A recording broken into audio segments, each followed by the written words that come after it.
Tonight, greetings, fellow travelers. As the week reaches its thrilling midpoint, we're broadcasting from the mountains of West Virginia. Embrace the spirit of adventure as you join us on this daring journey through the untamed wilderness of Let's Find Out with Diego. Bonus Overdrive Wednesday. It's time to find out with Diego. Let's go. Ooh, yeah. On this episode of Bonus Overdrive Wednesday, our guest is a former freelance writer, featured columnist, and editor for GuysNation.com, and an author member of the International Thriller Writers. He is also the recent recipient of 3 2024 LitStar Book Awards, including Outstanding Book Series for his Jackson Clay and Bear Beauchamp series. His 4th novel, Happyland, will be out soon following his previous works, The Woodsman, Country Roads, and Chasing Devils. All this plus more. Please welcome our good friend, author BC Lienesch. BC, my friend, welcome to Bonus Overdrive Wednesday. Thank you, man. Thank you for having me. Absolutely, man. I think it was about a little less than a year ago we had a conversation. I think at that point you just released Chasing Devils. I released Chasing Devils 2 years ago. I had just recently got in the audiobook for The Woodsman, I think, last time we talked.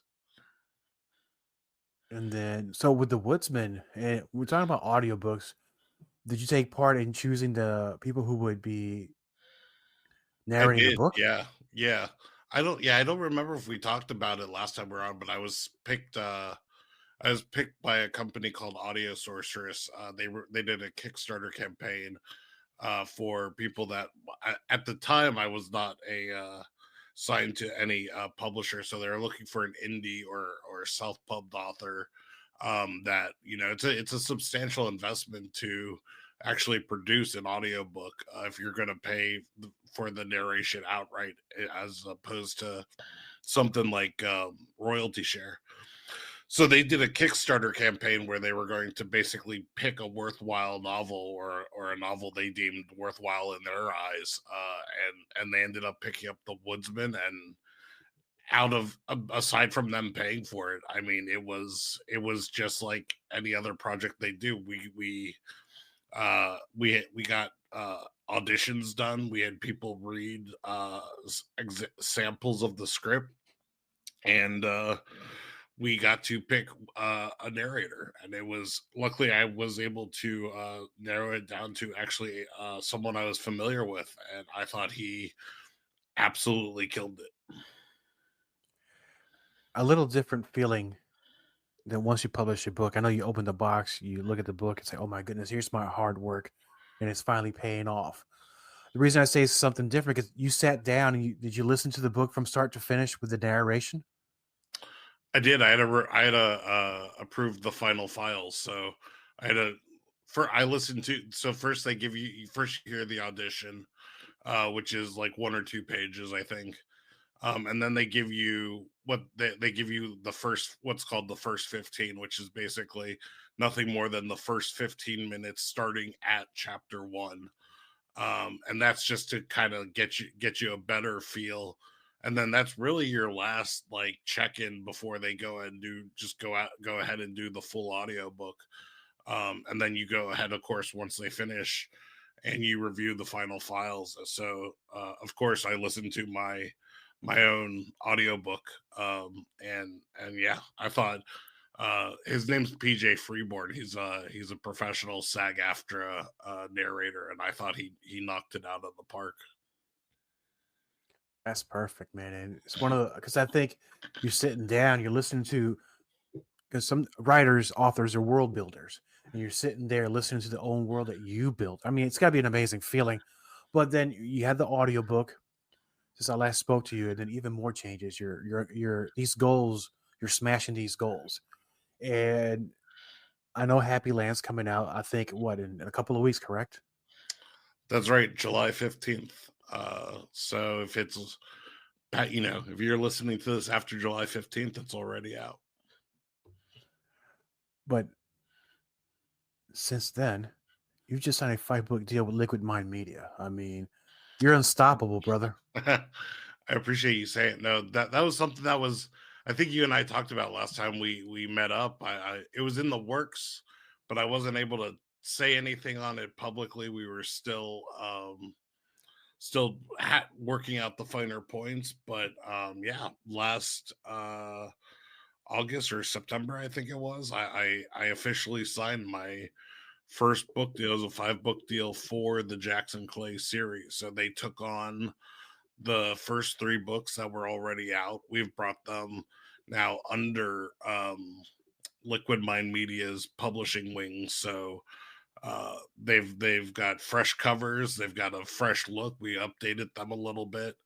And then now Happyland is coming out, and it's going to be the first book that is published like from its inception through them. So I'm super excited. I mean, as well as you should be, because I met you about 2 years ago over at Blends because of Jay Dennison Reed introduced us. I think so, 2 or 3 years ago. Yeah. Yeah, you know, at that time, the way you have your booth set up, super professional. You got all the books there, you have the displays, you have the posters, and I actually, you know what? Let me see if my camera. Nobody will be able to see this, but you'll be able to see this. If my camera falls, I'm gonna be feeling really stupid right now. If you can see, I got it right there on my wall, Yes, there signed you by go. you. It's as soon as I got home that night, I went and ordered a frame for it. And see, I knew the camera was about to fall. I figured I'm back in action now. And no, it was great meeting you at that time. And I really love that poster. It's a great artwork. So a lot of your books have this amazing art on it. Who's doing these covers for you? They're now done in-house. They're now done by Liquid Minds team, and I love the covers I had done. I had contracted that out. I wish I could take credit for them, but I do not have that graphic design prowess. But I had contracted those covers out, the ones you have, and now we've put a fresh set of covers on for the second editions that we've put out through Liquid Mind Media, and that's done with their own designers on their team.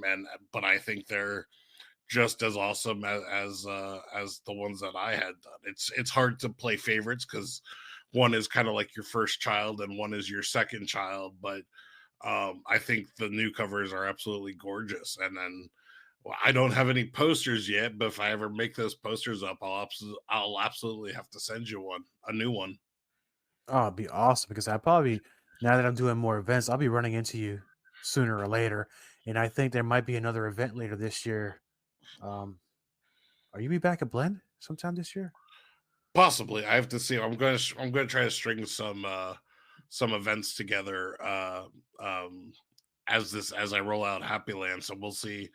I'm talking to a few bookstores trying to hash things out. So we'll see. But uh, if you're looking for me, bclnovels.com/events, easiest way to find the up to date information. Yeah, I mean, because you're one of the busiest authors that I know currently. Nothing against the other ones. Everybody's working hard, but I'm looking down at everything you've done. It's just back to back to back accomplishments. But let's get to the whole part now with Happyland. Because you had the Woodsman, Country Roads, Chasing Devils, and now Happyland. If you don't mind, can you tell us a bit about how you developed these characters and what makes them so dynamic and compelling for the readers in this series? Well, it's interesting because Happyland is the 4th book of mine that'll be published, but it's actually the 5th book I've written. And it's kind of a funny story with what happened with in terms of getting signed by Liquid Mind Media. I had written a novel that's a departure from the series. I love what I've done with the Jackson Clay series, but I also kind of wanted to prove to myself that I could do something different. And also my understanding at the time was that no one was really I wanted to I love that I ended up self-published and all that, but I also really wanted to try and go back the traditional publishing route and shopping around to publishers when I did it with the Woodsman It was the start of 2020, and I don't know if there's any history buffs out there, but there was a global pandemic at the time, and Yeah. that kind of threw a wrench into the gears. But so I wanted to go that route, and then I was in the process of doing that, and just funny how life works out. As I was doing that, this thing with Liquid Mind sort of fell into place, and they were super interested in the Jackson Clay series, and I put the name of the standalone novel is Burning. So I had to put Burning, no pun intended, on the back burner, because when a publisher comes calling and they say, "Look, we want a fourth Jackson Clay book," you say, "Yes, sir." Absolutely. When would you like it by? And so it brings back the Happyland brings back Jackson Clay and Bear Beauchamp. Those are the recurring characters, as well as there's Special Agent Jen Bailey, who has a recurring role in the books as kind of a complementary character to Jackson and Bear. She actually has a much larger role in Happyland, and without giving away any spoilers, there may be some characters from past books that make cameo appearances in this one. And yeah, I don't know. I think people have really responded to the characters, and they all sort of bring their different things to the table. I think people actually, I know Jackson is considered the main protagonist, but people, Bear's supposed to be a sidekick, but the based off feedback, people love Bear more than they love Jackson.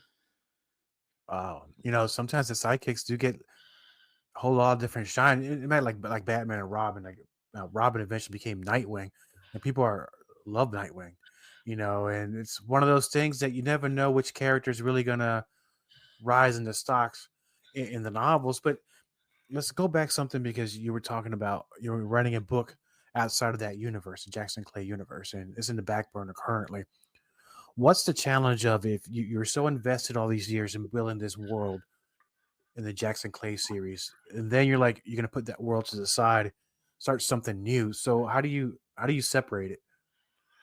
It was a challenge, because when you're writing in a series, you kind of have the gift of having all the you don't my books aren't each is episodic, so each is its own contained story, so it's not the same exact story continuing, but it's the same characters and their lives continuing, so you're able to kind of build off of that, and you already have that foundation in place to write to sort of write a departure from that series. You're going back to back to square one, and you're introducing characters that no one's familiar with, let alone you're just creating these characters as you go into it. And so you want to create colorful characters and characters people identify with, but at the same time you want to tell a palpable and thrilling story. So it's a balance of coloring in those characters while also keeping the pacing of the story going. And we're talking about building characters. What's the what are the ingredients of building I want to say a perfect character, but none of us think we're doing anything perfectly, because we always think we can always do it better. But what do you do? What is your strategy for building a character? I think it's so funny that you use the word perfect, because I think the key to a quote unquote perfect character is that they're imperfect. Nobody wants uh someone that is infallible is not interesting. You want that. Even it doesn't even have to be a flawed protagonist, but a protagonist with a sharp weakness. People, when I created Jackson Clay, the idea for Jackson Clay was twofold. One, so my favorite writer is Robert Crace, and he's got a recurring set of characters, Elvis Cole and Joe Pike. And I've always said that Bear and Jackson are kind of my twist on Elvis and Joe. But also, a lot of people compare Jackson to Jack Reacher. And I think that's so interesting, because I love the Jack Reacher series, but Jack Reacher is also this character that is kind of larger than life. He doesn't he bleeds, but he doesn't let you see, you don't see him hurt. And there's, to each their own, but I wanted to show you a hero that, feels things and has a dark past. And, Jackson deals with grief and deals with sort of rebuilding his life after tragedy. And so I think that's what really creates a compelling character is you want someone that is flawed because you want someone people can identify with. And everybody I know, understands that they have flaws, and they work to either hide them or they work to minimize them. And so when they see it in others, it really creates a connection, and you can say, yes, I identify with what that character is going through, with that, whatever conundrum they're going through. And it's interesting that you mentioned that. How has been the feedback from the fans of your series, especially with Jackson Clay? Because some about people identifying with flaws of characters. How's the feedback been so far? It's been phenomenal. It's always wild to me that so many people are reading what I've written, and when you really wrap your head around that, it's really a mind-boggling concept. One of the really amazing things that's happened with signing with Liquid Mind Media is that I have now the benefit of their marketing prowess. And all my books, not just Happyland, as it comes out, have really enjoyed kind of a second life here. And it's just the readership as a result has skyrocketed.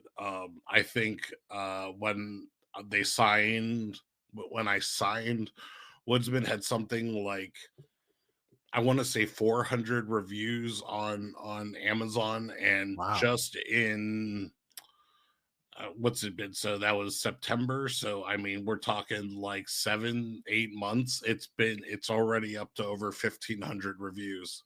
So it's just, and that's a fraction of the people that are actually reading it.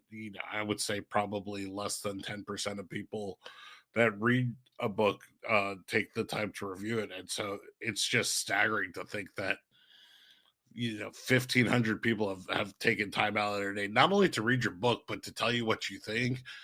And when I read stuff, I've had people reach out to me on Instagram and they're like, I'm not a big reader, but I took a chance on your book. I saw you in XYZ bookstore, and I gotta say, man, I loved what I read. That's the coolest to me, is when people say, I'm not a reader, but reading your books made me a reader. That's, like, to me, like the coolest thing to hear. Yes, and then you mentioned getting somebody contact you through Instagram, and I see things sometimes, like somebody send me a message like, "Oh my gosh, what is it going to be?" And then I click on it. Oh, okay, this is a good guy. But Yeah, because you're taking your chances when you're getting a message through Instagram or any kind of social media. But I know I joke, but this is very important to have this kind of feedback. Somewhere during this time, you're a three-peating LitStar Awards in 2024. How did that come to be? just applying for the awards. I saw it and I thought, well, what the hell? Why not? And I ended up winning not only one but three, which was kind of crazy because I knew that I was listed. They give you a heads up when you've been named a finalist, and so I was named a finalist for all three. But I didn't realize that they make multiple selections for general fiction, and two of the things that I was named a finalist for were in general fiction. So I thought mathematically I can't win all three. Two are in the same quote unquote category. And so it was even when I was told that I was a finalist, it was still a surprise to learn that I had won all three, not only for outstanding series overall, but for general fiction, for Chasing Devils, and for Country Roads. Man, that's outstanding, brother. Congratulations to you. I know you put a lot Thank of you. hard work into what you do because this is what you do. And then let me ask you, because I'm kind of new at the whole author game and not an expert by any means.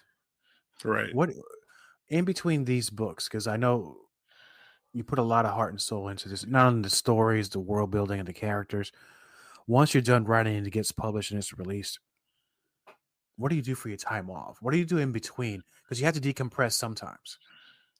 Yeah, I mean, it's you got to find the places here and there. I really try to um disconnect when the book's actually coming out. That's actually when I'm most hands off. That's when I'm actually, ironically, the less busy, because at that point now it's off to the publisher and they're getting proofreaders to look at it. My busiest time is when I'm actually crafting the story, because um everybody has their own different writing style and the way they do things, but the way I do things is that I write every day until every day as much as I humanly can possible. Obviously, you have a day or two that's just so packed you can't get it in. But I write 7 days a week whenever I can, when I'm composing that initial draft. And so that's a depending on how long the book is, that's 3, 4, 5 months of every day at it, 7 days a week, no weekends, so to speak.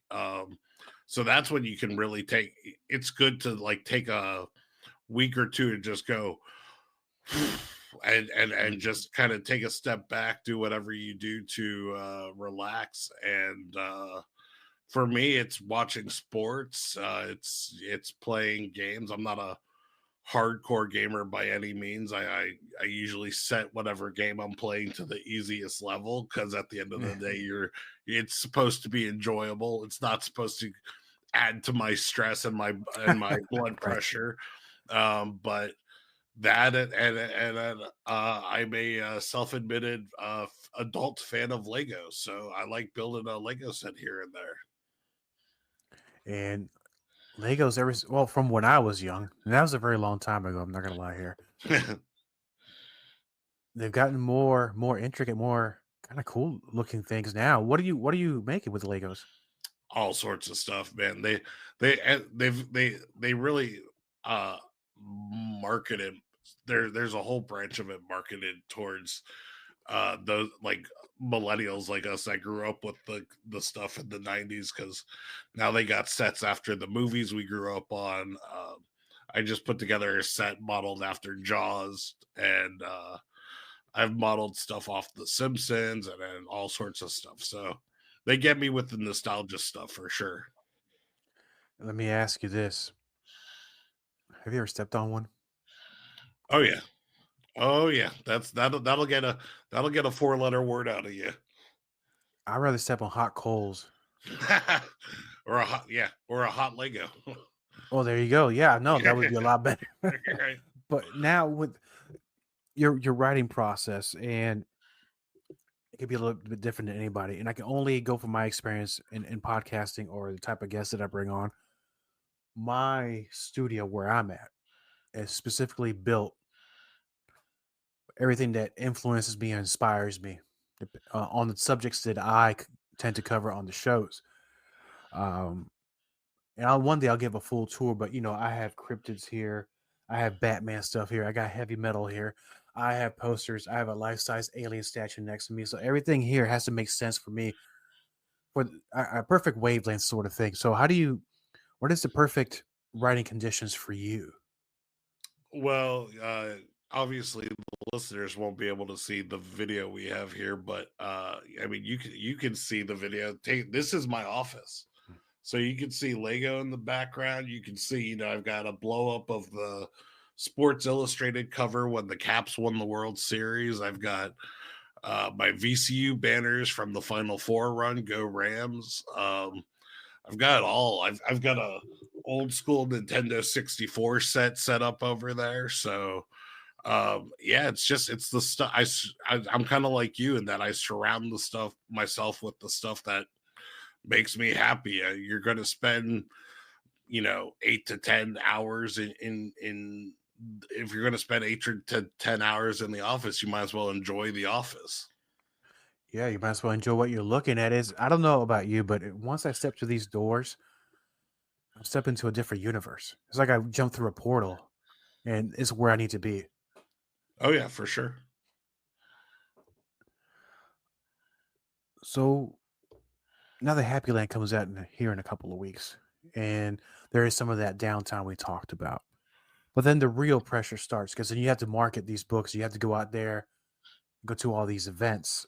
Um, for Not those, I'm not sorry, only go ahead. that, but no, I didn't mean to cut you off. Not only that, but then I'm already hearing from the publisher, what are you doing for book 5, and what are we going to do for book 5? So it's sort of, you don't even have one book out the door when before you're already on to wrapping your head around the next book. I'm like, calm down, Happy Pants. I haven't even opened the box yet, with the books just came in. Sorry. That's what I would tell the publisher. Hey, slow down, brother. Oh, got Because you. yeah, no, I'm sorry about that. But it's so for young authors out there, or even those who are already experienced, I've noticed that not that they struggle, but sometimes there are hurdles or speed bumps when it comes to marketing their books and setting up events. So, what kind of advice would you give them in order to how to help them go out there and promote their work? As far as setting up events, it I, I think what holds most people back is the fear of rejection. But the irony in that is, if you don't reach out, you've already failed. So you know what I mean. You got to shoot your shot. I spent when we set this release date here for Happyland, um, I spent the next week just carpet bombing bookstores with emails saying, "Look, we got a new release coming out. I'd love to work with you. I'd love to see if we can do anything together, whether it's a signing or reading. I'm game for whatever." And if the fact is that the vast majority of those are going to end up in no thank yous, or we don't do signings, or just ghosting me. And you've got to be almost. It's so funny that we're talking about this, because I was talking about it with a friend that was feeling discouraged in a moment. I said, you've almost got to be like too dumb to quit. Like, you can't, like, because it's so natural to, you hear no so many times and you're going, what am I doing? Why am I doing this? You just got to like keep going, and it, eventually something will hit and something will stick. And when it does, you can ride that high through the next, wave of no's, and you string a few together, you get a few sales, and you build a readership. But you got to start somewhere. There's that old cliche, like, you can't win the lottery unless you buy a ticket. So, no one's gonna, you could write the best book in the world. No one's backing a limo up to your house and saying, we'd love to give you millions of dollars and put you on Scholastic Publisher or one of the big 5 publishing houses, unless you do the groundwork and sort of beat the pavement yourself. True story. Back many, many years ago, one of my first jobs out of high school, it was sales. And if you've not ever done sales, it sucks. But if you're really, really good at it, it can be very profitable and very great career for some. But we had this metric, this sheet, and the guy was explaining to me the mathematical whole thing about the law of averages. For every X amount of no's, you're going to get that yes. But you got to get out there and do the work so you can get that yes. Once you get that yes, you capitalize on that yes, and then down the road becomes just a little bit more easier for you, because then your name, you have a great reputation, and with you, they enjoy your books. So eventually you start hearing more yeses than nos. That, and you've got to say yes to opportunities. There are so Mm. many times where you're like, you'll see something, you go, I don't know if it makes sense. And I don't want to tell anybody how to manage their finances, but there are times where you'll be discreet because you're like, it's a lot of money, and I don't know if there'll be a return on investment. I don't know if I drive all the way over here and pay this vendor fee, if I'll sell enough books to cover it. But there's also the networking side of this, and getting that FaceTime in with people, not just readers. which is it's so good to build that readership organic sort of face to face. But just meeting other writers, and then that turn, building that network of people and you can talk to find the answers and find the channels and find the next door that you can potentially knock on to open. When I signed that book deal with Liquid Mind Media, I recently went back to AuthorCon. I've gone to this convention in Williamsburg, AuthorCon, the last 3 years.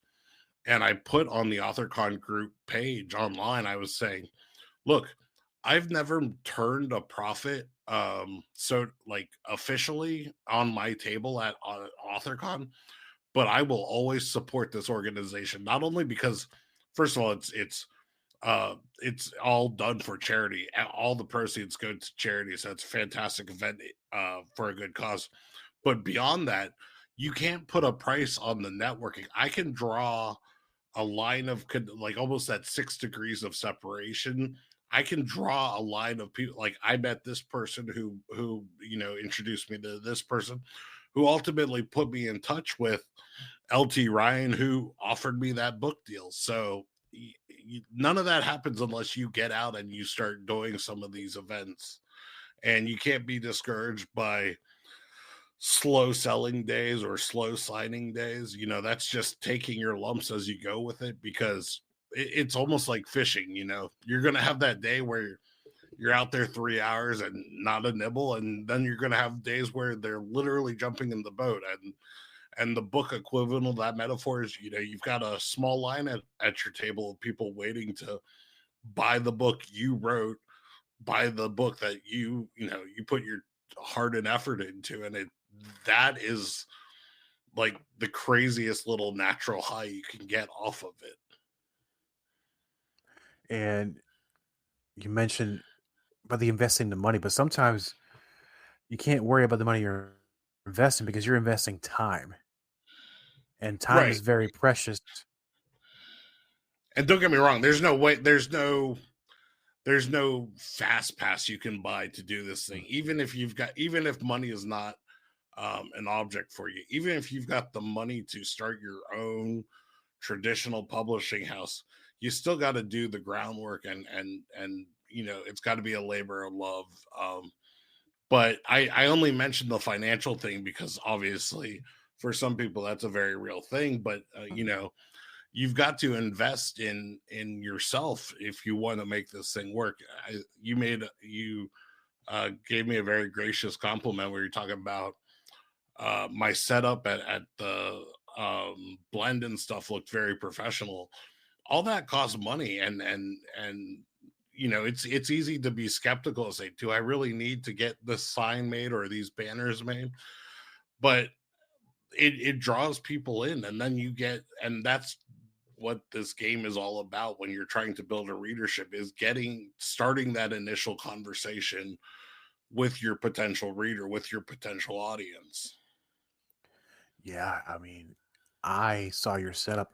I'm not gonna lie. I'm not saying I ripped you off completely, but you did give me inspiration with my setup, and it's like, this is how you properly set up a very professional looking booth. So I thank you for that. And nothing I did was original myself. You go to something like AuthorCon, and you just see all sorts of amazing displays these authors set up for themselves.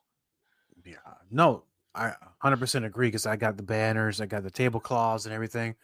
So thank you for that, by the way. If you didn't know, you got to help me out as well. But you mentioned AuthorCon. I know that's in Williamsburg, and I think they have another one this year, I believe. Or that's right. Every year they're doing it a little bit earlier this year. It's going to be in February. When we say this year, we actually mean next calendar year. It'll be the next one will be in February 2026. And in the spirit of talking about AuthorCon, I know that you sent me some notes that you have a very an interesting story that happened to you at one of these events. That's right. Yeah, no, it was this past AuthorCon was very surreal. So I mentioned that Robert Crace is one of my favorite writers, but I also have a number of writers right up there on my as a friend and I were talking about the other day. my personal Mount Rushmore of authors. And one of the really cool things I've gotten to do as I go to these fests, with that and the international thriller writers, and going to my first thriller fest this year, is I've gotten to be on panels, author panels, where there's a different topic, this or that we're talking about. And this year I not only was on a panel, but then I moderated my own panel. And so I was moderating this panel on our favorite reads of 2024 with some just fantastic authors. Eric LaRocca, who's blowing up right now, just signed his books are in like every Barnes and Noble everywhere. Just a brilliant horror writer. Gemma Moore. I'm blanking on Eric Butler. It was a star-studded lineup of authors. And so we got through the panel was slated for an hour. Got through our favorite reads and in like 40 minutes. And so I turned it over to the audience. And I was like, anybody got any questions? And this guy raised his hand, sort of in the back center, very last row. Goes, is there any books you're looking forward to in 2025? And this is in March, so most of the year is still ahead of us. And I'm looking at this guy. I don't have the greatest vision, and he's 40, 50 feet away from me. But I'm like, I swear to God, that guy looks like S.A. Cosby. But my brain is going, that doesn't make sense. S.A. Cosby's, a New York Times best-selling author. His books like Blacktop Wasteland were on like the Washington Post best books of the year. He would, in a convention of already fantastic writers, he would be easily one of the most famous and recognizable names. There's no way logically it's S.A. Cosby. So I put that thought out of my head, and we're going one by one, and I decided to chime in and when it was my turn and answer and give my own 2 cents on the question. And I said, my favorite writer, Robert Crace, has already put out his book actually this year, and it was fantastic. And then I said, and I'm really looking forward to S.A. Cosby's work. He's one of these authors that is so talented that you're almost mad when you read his stuff because you wish you wrote it. And I would just start gushing over the guy's stuff. And the guy just kind of sheepishly raises his hand as I'm talking. He goes, yeah, that's me. And I'm going, it was like, I think you had to pick my jaw up off the table in front of me. And it was so surreal because they say, never meet your heroes. And after the panel, not only did we have that moment one-on-one in the panel, but he came up to me found me after the panel, and we had like a one-on-one for like 10-15 minutes. And it was just so surreal. And he's the most down-to-earth guy. Like they say, don't meet your heroes, but he was so just a normal guy. It was so refreshing. And we talk about that high you get off of, meeting readers, to meet writers that you admire and they, are that amazing as you hope they would be, as they are in real life. It's so cool. I couldn't imagine being up there on stage, and then I can't see either. Yeah, that's awesome. What an awesome story.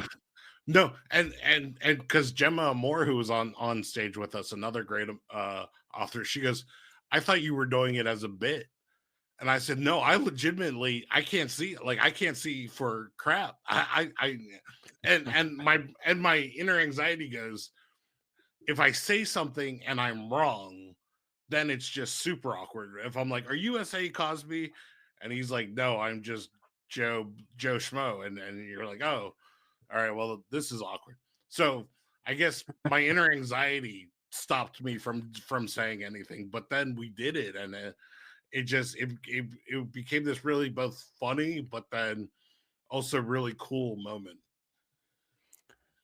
Did he, I know you want to divulge the kind of conversation that you had, but did he share like a little knowledge with you? He just talked to me. That's what's so cool is he didn't talk to me like he's a New York Times bestselling author mentor. It was almost like writer to writer.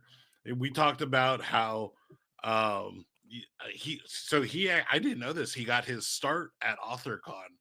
We were talking about the guys he came up with selling, manning a table next to, and then we got into a little bit about his next book, and it was just like chewing the fat writer to writer. He was talking about how his editor gives him grief for some of the dark scenes he writes and this and that, and he thought this book was lighter, and then his editor's pointing out all the dark moments in this upcoming book, and it was really cool, especially for someone that has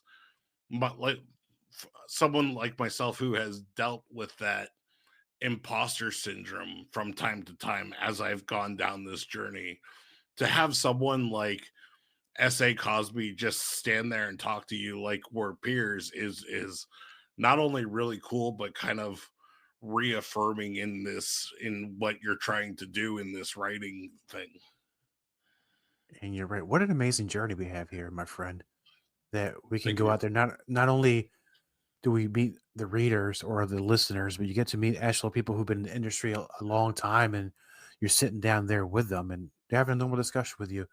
Amazing. Thank you for that very inspirational story, my friend. And I know that we mentioned that Happyland's coming out in a couple of weeks, but there's also the Woodsman, Country Roads, and Chasing Devils.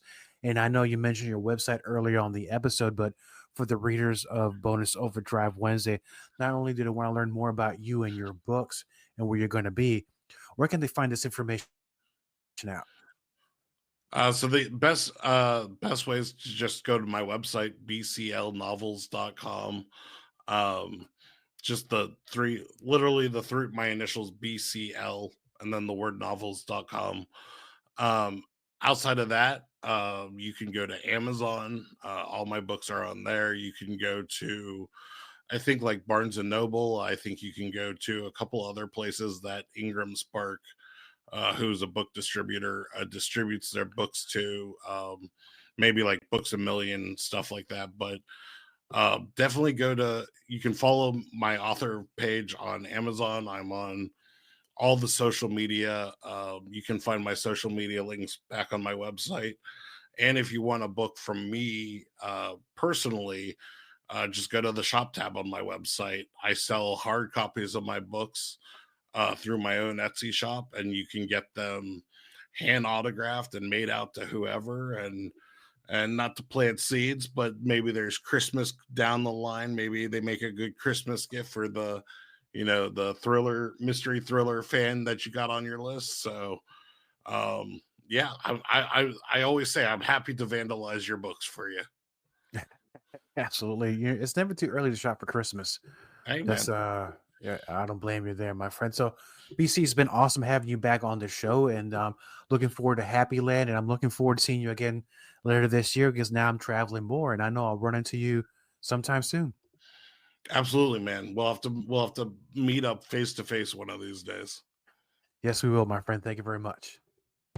All content on this broadcast is a property of Diego the Podcaster and is served directly from our servers with no modification, redirects, or rehosting.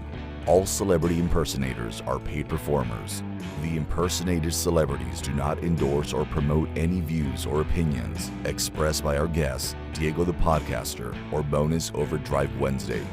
The information shared on Bonus Overdrive Wednesday is provided on an as-is basis, with no guarantees of completeness, accuracy, usefulness, or timeliness.